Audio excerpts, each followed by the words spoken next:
I never thought I'd end up here, alone in a hospital room, 3 days after open-heart surgery, staring at my phone and realizing my son had blocked my number. The nurse had just told me I was being discharged in 2 hours, and I had no one to pick me up. No money for a cab. My apartment was 40 miles away in a neighborhood I could barely afford.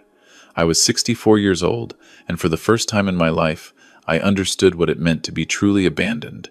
Let me back up. My name is Thomas Reeves. For 37 years, I was a postal carrier in Columbus, Ohio. Rain, snow, heat waves that melted the asphalt under my feet. I walked those routes until my knees gave out and my back couldn't take it anymore. I retired at 62 with a pension that barely covered rent and groceries. But I was proud. I'd raised my son Marcus alone after my wife died when he was 7. I worked double shifts, skipped meals, wore the same jacket for 15 years, all to give Marcus opportunities I never had. And it worked. Marcus got into Ohio State, then law school, then landed a job at one of those big corporate firms in downtown Columbus, the kind with marble lobbies and espresso machines that cost more than my monthly pension. He married Vanessa, a woman who introduced herself as a lifestyle consultant, which, as far as I could tell, meant she spent other people's money on things nobody needed. They lived in a house in Upper Arlington with more bathrooms than I had rooms in my entire apartment. I was happy for him. Proud, even. Sure, the visits became less frequent. Birthday calls got shorter. Christmas became a text message, with a gift card to a restaurant I couldn't afford to eat at, even with the $50 on it. But he was busy. Successful. That's what I told myself. Then came the chest pains. At first, I ignored them. Old age, I thought. Stress from trying to figure out how to pay for the leak in my bathroom ceiling. But one Tuesday morning, I collapsed in the parking lot of my building. My neighbor, Mrs. Chen, found me and called 911. The doctors said it was serious. Triple bypass surgery. I'd need it within a week or I might not make it to 65. The surgery alone was $30,000. My Medicare would cover most of it, but not everything. And I'd need somewhere to recover. Someone to help me for at least 2 weeks. I called Marcus. It took him 6 hours to call back. When he did, there was noise in the background. Voices. Laughter. He was at some kind of event. "Dad, this is really bad timing," he said. I could barely hear him over the music. "Vanessa and I are at a charity gala. Can I call you tomorrow?" "Marcus, I'm in the hospital. They're saying I need heart surgery." The background noise became muffled. He must have stepped outside. "What? When?" "They want to do it Friday." "I'm scared, son. I need you to be here." There was a pause. A long one. "Friday?" "Dad, I have a deposition Friday. It's been scheduled for months. I can't just—" "Marcus, please. I might die." Another pause. "You're not going to die, Dad. You're tough. You raised me, didn't you? Look, I'll try to visit over the weekend. After the surgery. Okay?" He didn't visit that weekend. Or the next. He sent a text the day of my surgery. "Good luck, Dad. You've got this." That was it. No call, no visit, nothing. The surgery was terrifying. They cracked open my chest, rerouted my blood vessels, and when I woke up I felt like I'd been hit by a truck. The pain was everywhere. But worse than the physical pain was the emptiness. I was in a recovery room with 3 other patients, all of them with families crowded around their beds, wives holding hands, children bringing flowers, grandchildren showing off report cards. My bed had no one, just machines beeping and a window that looked out at the parking garage. On the 3rd day, a nurse came in. Her name was Patricia. She was one of those nurses who'd seen everything and had no patience for nonsense. She'd been checking on me regularly, and I think she'd noticed I never had visitors. "Mr. Reeves," she said, reading my chart, "you're being discharged this afternoon. We need to know who's picking you up and what your home care situation looks like." "I'll figure it out," I said. She looked at me over her reading glasses. "You just had open heart surgery. You can't drive. You can't lift anything over 5 pounds. You can't climb stairs without help. You need someone at home with you for at least a week." "I'll manage." "Mr. Reeves, this isn't optional. Hospital policy. We can't discharge you without a care plan." "Then I'll call a cab. My apartment's on the 1st floor. I'll be fine." Patricia Seehiv. "Do you have anyone? Family? Friends. I thought about lying. But what was the point? My son. But he's busy. She didn't say anything. She'd heard that before, I'm sure. I'll see what I can do. Give me an hour. I lay there feeling humiliated. 64 years old, and I couldn't even arrange a ride home from the hospital. I'd spent my entire life being self-sufficient, never asking anyone for help, and now I was completely helpless. I thought about calling Marcus again, but my pride wouldn't let me. If my own son couldn't be bothered to check on me after major surgery, I wasn't going to beg. That's when Dr. Morrison walked in. I'd met him briefly before the surgery. He was the cardiac surgeon who'd performed the operation. Late 60s, silver hair, the kind of presence that made you feel calmer just by being in the room. He usually had residents trailing behind him, but today he was alone. "Mr. Reeves," he said, pulling up a chair next to my bed. "How are you feeling?" "Like someone cracked open my chest," I said. He smiled slightly. "That's accurate. I did crack open your chest, and I put it back together quite nicely, if I do say so myself." He picked up my chart, scanned it, then set it down. "Patricia tells me you're having trouble arranging a ride home. I'll figure something out. She also tells me you live alone, 40 miles from here. No family support." I said I'll figure it out. Dr. Morrison was quiet for a moment. He had this way of looking at you like he could see right through whatever you were trying to hide.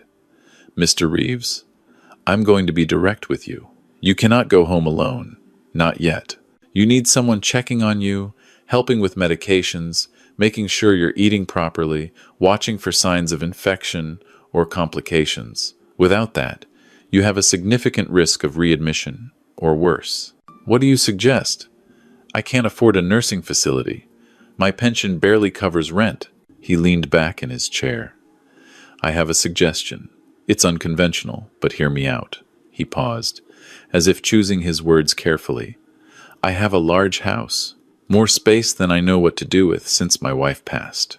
I also have a full-time nurse on staff for my own health needs. What if you stayed with me for the next 2 weeks? Just until you're stable enough to manage on your own." I stared at him. "I'm sorry." "What?" "You'd have your own room, proper care, meals, everything you need to recover safely." "Dr. Morrison, I can't. That's not why would you even offer that?" He stood up and walked to the window, hands in the pockets of his white coat. "Let me ask you something. Do you remember working the Riverside route about 35 years ago?" I was confused by the change in subject. I worked that route for almost 10 years. "Why?" "There was an apartment building on Maple Street, 4 stories, red brick. You remember it?" "Sure. Building 447. What about it?" He turned to face me. "January 1989. Coldest winter in 20 years. There was a young medical student living on the 3rd floor, poor as dirt, working nights at a gas station to pay tuition. One day, he found an envelope in his mailbox. No return address. Inside was $500 in cash and a note that said, 'Keep going. Someone believes in you.'" My chest tightened, and it had nothing to do with the surgery. That was 35 years ago. "How do you—" "I was that medical student, Mr. Reeves. That $500 paid for my anatomy textbooks and a month of groceries. More importantly, it came at a moment when I was ready to quit. I was exhausted, broke, and starting to think I'd made a terrible mistake trying to become a doctor. That money, that note, it kept me going. I didn't know what to say. I'd done that a few times over the years. When I saw someone struggling, really struggling, I'd scrape together what I could and leave it for them. I never wanted credit, never told anyone. I'd forgotten about most of them." "I never forgot that kindness," Dr. Morrison continued. "I didn't know who sent it until 2 weeks ago when I was reviewing your file before surgery. I saw your name and remembered. Thomas Reeves, postal carrier, Riverside route. I went through my old journals. Yes, I keep journals and confirmed it. Same name, same building. You didn't have to remember that, but I did. And when Patricia told me you had no one, no way home, I saw an opportunity to repay a 35-year-old debt. It wasn't a debt. I didn't do it for payback. I know, but I'm offering anyway. 2 weeks. Let me help you recover. Consider it one act of kindness, repaying another. I wanted to say no. Pride is a funny thing. Even when you're desperate, it makes you want to refuse help. But I was tired, so tired. And the thought of struggling alone in my apartment, trying to change bandages I couldn't reach, climbing stairs I could barely manage, it terrified me. "Okay," I said quietly. "Thank you." Dr. Morrison smiled. "Good. I'll make the arrangements. We'll move you this afternoon. And, Mr. Reeves? Call me James. We're past the doctor-patient formality now." That afternoon, James's driver, an older gentleman named Robert, picked me up in a Mercedes that was probably worth more than I'd earned in my entire career. The drive to James's house took about 20 minutes. We went through neighborhoods I'd only seen on television, tree-lined streets, houses set back from the road, gates and circular driveways. James's house wasn't just big, it was a mansion. 3 stories, stone and brick facade, gardens that looked like they required a full-time staff. Robert helped me inside, where a nurse named Helen was waiting. She was professional but warm, showing me to a guest room on the first floor that was larger than my entire apartment. "Dr. Morrison thought you'd be more comfortable down here," Helen explained. "No stairs. Bathroom right through that door. I'm just down the hall if you need anything. I'll be checking on you 3 times a day and managing your medications." The room had a fireplace, in a guest room. There was a reading chair by the window, a television, and a bed that looked like something from a fancy hotel. I sat down on the edge of the bed, and it was so soft I thought I might sink through to the floor. James appeared in the doorway. "Everything all right?" "This is too much," I said. "I can't. It's a room I'm not using. Consider it yours for the next 2 weeks. Now rest. Dinner is at 6. Helen will come get you, or if you're too tired, she'll bring it here."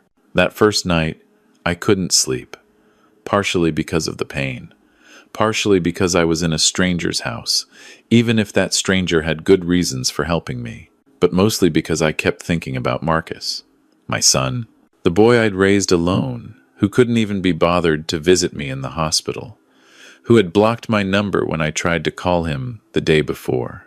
Around midnight, I heard footsteps in the hallway. Then, a soft knock. "Come in," I said. James entered, wearing a bathrobe and reading glasses. "Saw your light was on. Can't sleep?" "Pain's not too bad. Just thinking." He sat in the reading chair. "About your son? How did you—" "Patricia mentioned it. I'm sorry. I know that particular pain, not from a child, but from people you expect to be there who simply aren't. I don't understand it. I gave him everything, worked myself half to death to make sure he had opportunities, and now that I need him, he's just gone." James was quiet for a moment. "Can I tell you something about my career? In 30-plus years as a cardiac surgeon, I've seen thousands of patients. The ones who recover best aren't always the ones with the most money or the best insurance. They're the ones with people who show up, who sit by their beds, who ask questions, who care. The body heals better when the heart isn't broken." "My heart's literally broken," I said, trying to make a joke. "And we fixed the physical part, but the other kind of heartbreak that takes longer. And sometimes, Mr. Reeves, the people who are supposed to love us aren't capable of it. Not because we failed them, but because they've lost something along the way. Something essential. I must have done something wrong. Parents are supposed to raise children who care. You know what I think? I think you raised a son who succeeded professionally. And somewhere in that success, he forgot where he came from. He forgot the sacrifices. Or maybe he convinced himself they weren't as significant as they were. That's on him, not you." We talked until almost 2 in the morning. James told me about his career, his late wife Margaret, who died of cancer 5 years earlier, his own estrangement from his sister, who'd only shown up after Margaret's death to ask about inheritance. I told him about my wife Sarah, about raising Marcus alone, about the small moments I'd been proud of that now felt hollow. The next 2 weeks passed in a strange blur of recovery and kindness. Helen checked on me like clockwork, managed my medications, helped me with things I couldn't do myself. Robert drove me to follow-up appointments with James. There was a cook, Maria, who made meals that tasted like actual food, not the frozen dinners I'd been living on for years. But beyond the medical care and the comfortable room, there was something else. Companionship. James would stop by my room every evening after he got home from the hospital. We'd talk about everything. Books, politics, stupid television shows, our regrets and hopes. He introduced me to his friends who'd stop by other doctors, retired colleagues, people who treated me like I belonged there. For the first time in years, I didn't feel invisible. I felt seen, valued, like my presence mattered. 10 days into my stay, Marcus finally called. Helen knocked on my door during lunch. "Mr. Reeves, you have a call. Your son." My hands shook as I took the phone. "Marcus?" "Hey, Dad." His voice was casual. Too casual. "Sorry I haven't checked in. Work's been crazy. How are you feeling?" "I'm recovering. I had major surgery, Marcus. Where have you been?" "I told you. Work. Look, I'm calling because Vanessa and I want to come visit. See how you're doing. Maybe this Sunday?" Something in his tone felt off. "How did you get this number?" "I called the hospital. They transferred me." "Dad, where are you? Why aren't you at home?" I hesitated. "I'm staying with a friend during recovery." "What friend?" "You don't have friends with." He stopped himself, but the implication was clear. You don't have friends with money. A friend who actually showed up when I needed help. There was a pause. "Dad, don't be dramatic. I was busy. You're fine, right?" "So, what's the big deal?" "The big deal." My son was asking what the big deal was, about abandoning his father after open-heart surgery. "The address is 4782 Lakeshore Drive," I said quietly. "Sunday at 2. "Lakeshore? That's Dad. Whose house are you at?" "I'll see you Sunday, Marcus." I hung up before he could ask more questions. My hands were shaking. James appeared in the doorway. He'd been in his study, but must have heard. "Your son?" he asked. I nodded. "He wants to visit Sunday. First time he's checked on me since the surgery." James sat down. "Let me guess. He suddenly became available when he found out where you're staying?" "How did you know?" "Because I've seen it before. People who disappear during the crisis suddenly reappear when they think there's something to gain." He paused. "Thomas, I need to tell you something, and you're not going to like it." My stomach dropped. "What?" "I had my attorney do some checking. Your son, Marcus. He's in financial trouble. Serious trouble. His firm has been losing major clients. He took out a second mortgage on his house to maintain appearances. His wife's spending is out of control. They're leveraged to the point where one missed payment could collapse everything." "Why would you?" "Because I wanted to know who had abandoned my patient, my friend, and what I found concerned me. Thomas, I think your son is coming Sunday because someone told him you're staying at the home of Dr. James Morrison, chief of cardiology, one of the wealthiest doctors in the state." The implications hit me like a punch. "You think he's after money?" "I think he's desperate. And desperate people make calculated choices. He's my son. He wouldn't." "I hope you're right. But I've arranged for my attorney to be here Sunday, just in case. If I'm wrong, he'll stay out of sight. But if I'm right," he trailed off. Sunday came.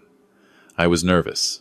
Part of me wanted to believe Marcus was genuinely concerned, that he'd rushed over as soon as he could, that he was still the boy who'd hugged me tight when he graduated high school and whispered, "Thank you, Dad, for everything." The doorbell rang at exactly 2 o'clock. Robert answered it. I heard Marcus's voice in the foyer, too loud, too cheerful. "Wow, this is quite a place." Dad didn't mention he was staying somewhere, so he appeared in the living room doorway and stopped.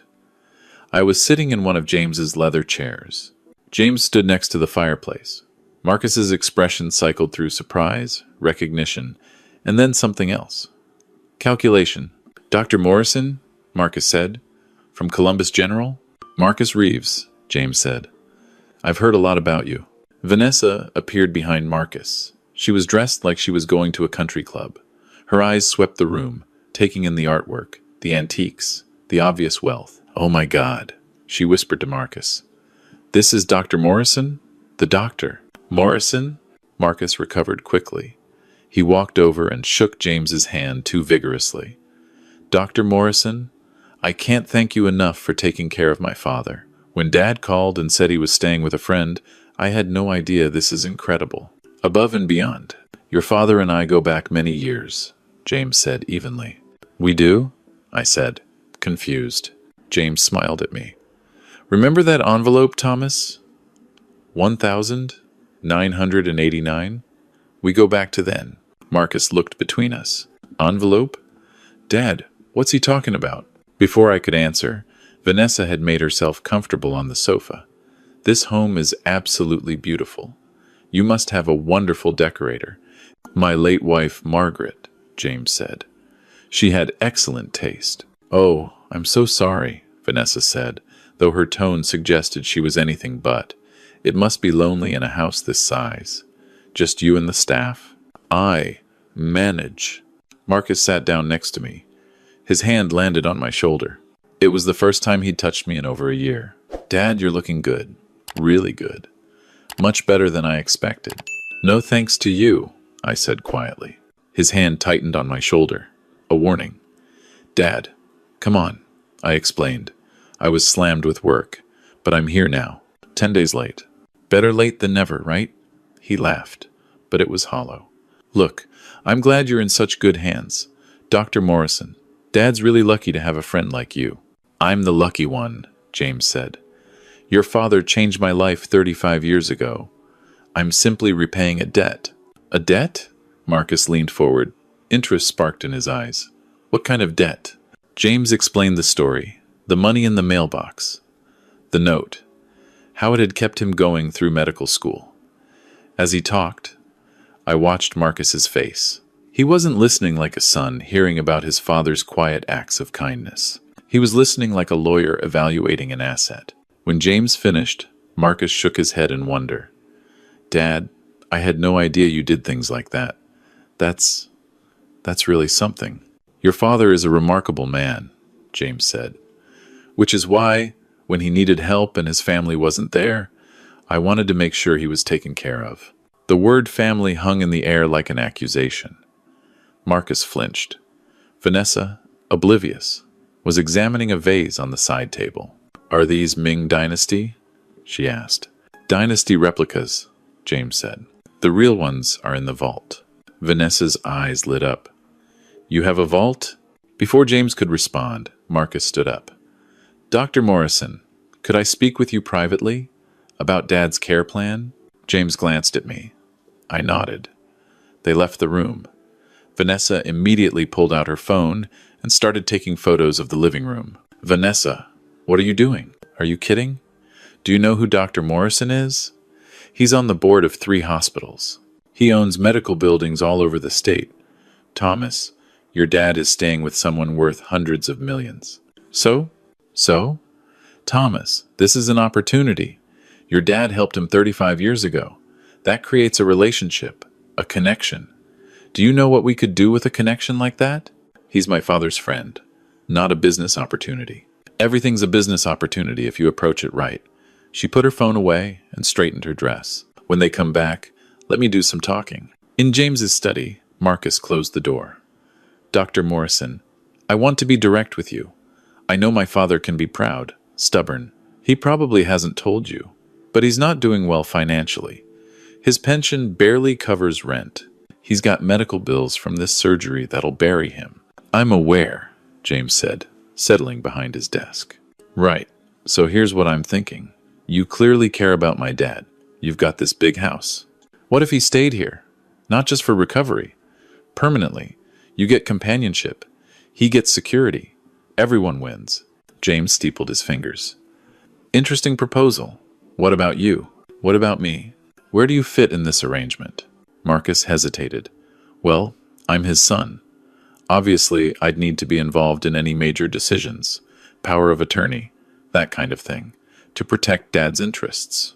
His interests? Or yours? I don't appreciate what you're implying. I'm not implying anything, Marcus. I'm stating it directly.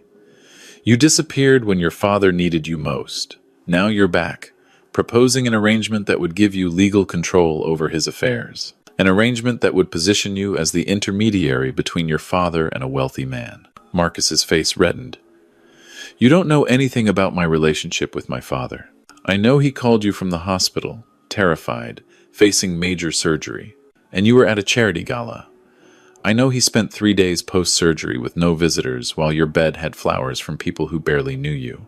I know he couldn't even get a ride home because his son blocked his number. He told you that? He didn't have to. I had my attorney look into it. I also know about your financial situation, the firm's troubles, the second mortgage, your wife's spending habits. Should I continue? Marcus stood up. You had no right. I had every right to protect my friend. Sit down, Marcus. Something in James's tone made Marcus sit. James opened a drawer and pulled out a folder. I'm going to make you an offer, one time. After this, the conversation is over. He slid the folder across the desk. That's a check for $50,000. It'll cover your immediate debts. Buy you some breathing room. Marcus opened the folder. His hands trembled as he saw the check. There are conditions, James continued. First, this money is for you, not your wife, not for maintaining a lifestyle you can't afford, for genuine necessities. Second, you will repair your relationship with your father, not because he's staying with a wealthy man, because he's your father. Third, you will never ever ask him or me for money again. This is a one-time bailout based on your father's kindness to me, not your worthiness. Understood? Marcus stared at the check. Why would you do this? Because your father would want me to help you. Even after everything, he still loves you. I'm doing this for him, not you. And if I don't accept the conditions, then you leave here with nothing. And I'll make sure your firm knows exactly why you suddenly have an interest in your father's welfare. I know 3 senior partners at your firm personally. I'm sure they'd be interested to hear how you've been spending your time. Marcus's face went white. He looked at the check, then at James, then back at the check. Finally, he folded the folder and stood up. I need to think about it. You have until you walk out that door. After that, the offer expires. They returned to the living room. Marcus's face was unreadable. Vanessa immediately jumped up. Well, what did you two talk about? Nothing important, Marcus said. He looked at me. Dad, can we talk? Alone? We went out to the garden. It was a beautiful afternoon, warm for March. Marcus was quiet for a long time. Dad, I'm sorry, he finally said. For what specifically? For not being there. For the hospital. For not visiting. He trailed off. For everything. Why weren't you there, Marcus? Really? He sat down on a stone bench. Because I was ashamed. Of what? Of failing. Dad, I'm not the success you think I am. The firm's struggling.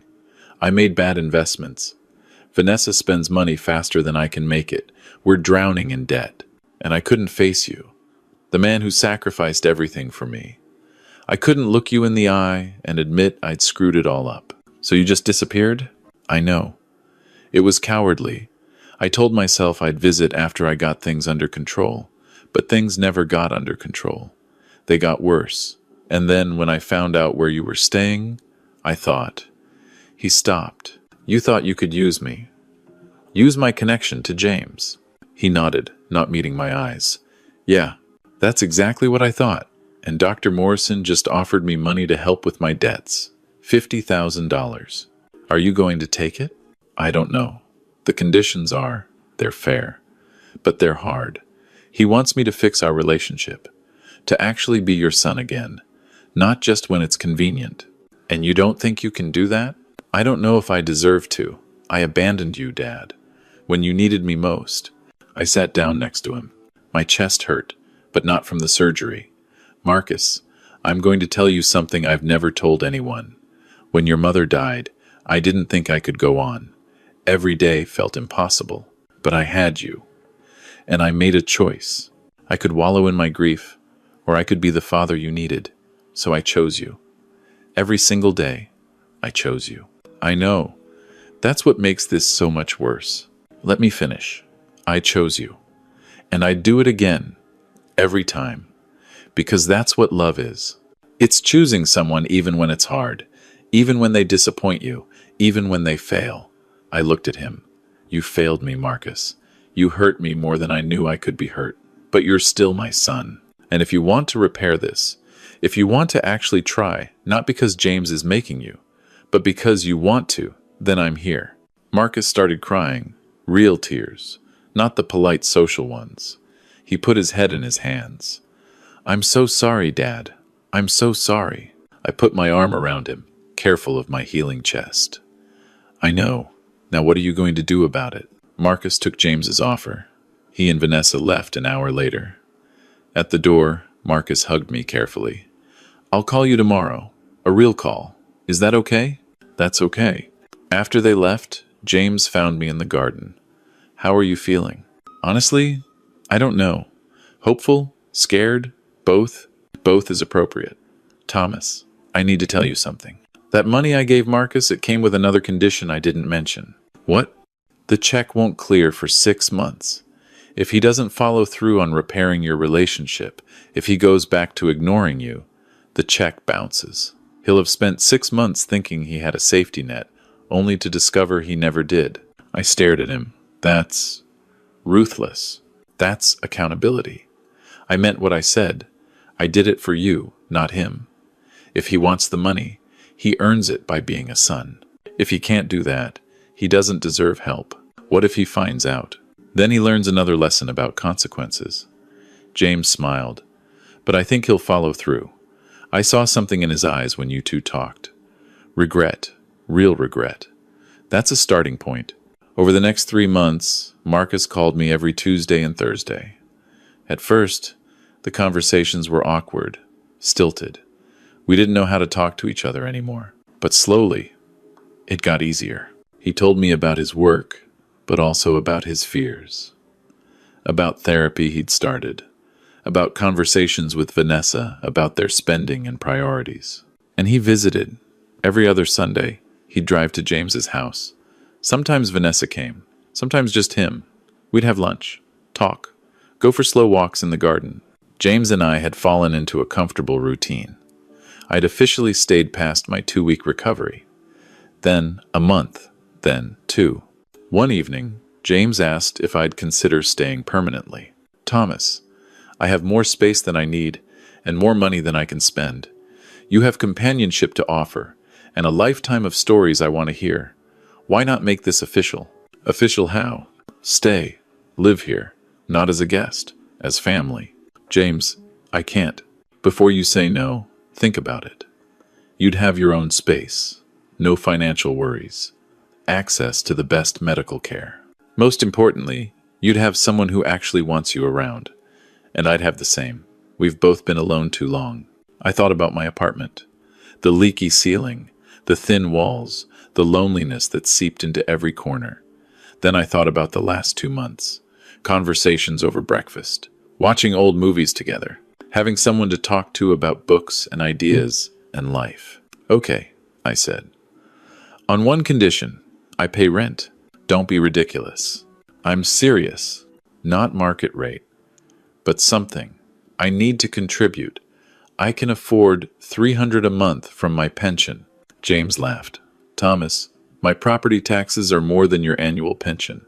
$300 a month, or I'm not staying. He sighed. You're the most stubborn man I've ever met. Fine. $300 a month. I'll donate it to charity in your name. 6 months after Marcus took James's check, I got a call from James's attorney. Mr. Reeves, I wanted to inform you that Marcus's check cleared today. All conditions were met. Marcus had done it. For 6 months, he'd showed up, been present, tried. And he didn't know the check had been contingent on that behavior. He'd done it because he wanted to, not because he had to. That Sunday, when Marcus arrived for lunch, I told him, You knew? He asked, stunned. You knew the whole time? James told me after you left that first day. And you didn't say anything? Would it have mattered? Would you have behaved differently? He thought about it. Honestly, probably not. I needed to do this. For me. For us. He paused. Dad, Vanessa and I are making changes. Real changes. We sold the house in Upper Arlington. Got something smaller. More manageable. She's actually working now. As an actual consultant, not a lifestyle one. We're in couples therapy. It's hard. But it's good. I'm proud of you. Don't be. Not yet. I'm just trying to be the son you deserved all along. A year after my surgery, James and I were having breakfast when he said, I need to tell you something. I'm revising my will. I set down my coffee.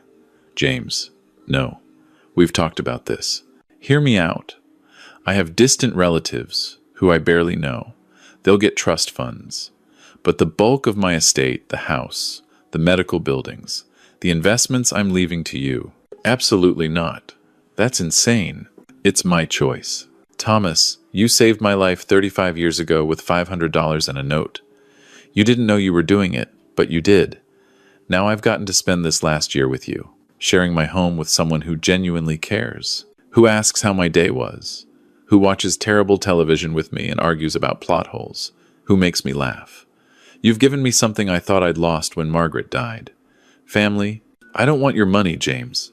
Good, because I'm not leaving it to you for the money. I'm leaving it to you because you'll use it the way it should be used. You'll help people, quietly, the way you always have. Some postal worker somewhere will find an envelope in their mailbox with enough money to change their life. And they'll never know it came from you. I started crying. You're not dying, are you? Is there something you're not telling me? I'm 71 with a pacemaker. I'm not dying tomorrow, but I'm not going to live forever either. And I want to know that everything I've built will go to someone who understands what really matters. James lived another 8 years. Good years. He retired from surgery but stayed on as a consultant. We traveled places I'd never dreamed of seeing. Europe, Japan, Australia. We hosted Marcus and Vanessa for holidays. We watched as they had a daughter they named Sarah, after my late wife. When James finally passed, peacefully in his sleep at 79, it felt like losing a brother. The funeral was enormous. Hundreds of former patients, colleagues, friends. Marcus stood next to me throughout. At one point, he whispered, "He changed both our lives, didn't he?" Yeah, he did. The will reading was simple. James had left generous trust funds to his nieces and nephews, donations to medical charities, and everything else, the house, the medical buildings, the investments to me. The total value was staggering. More money than I'd earn in 100 lifetimes. James's attorney handed me an envelope. Dr. Morrison asked me to give you this when the time came. I opened it. Inside was a note in James's handwriting. Thomas, 35 years ago, you gave me $500 and a note that said, "Someone believes in you." You'll never know how many times I reread that note during hard days. How many times it kept me going. I'm leaving you everything because I believe in you. I believe you'll use this wealth the way I tried to help people, to make a difference, to be kind when no one's watching. But more than that, I'm leaving it to you because you taught me something important. Family isn't about blood. It's about showing up. It's about choosing someone every day. It's about sitting with them in hospital rooms and garden benches and breakfast tables. You showed up for me when I needed it most. You chose me. And these last 8 years have been the best of my life. Use the money well, help people, and every now and then leave an envelope in someone's mailbox. Some medical student somewhere is struggling. Be their miracle.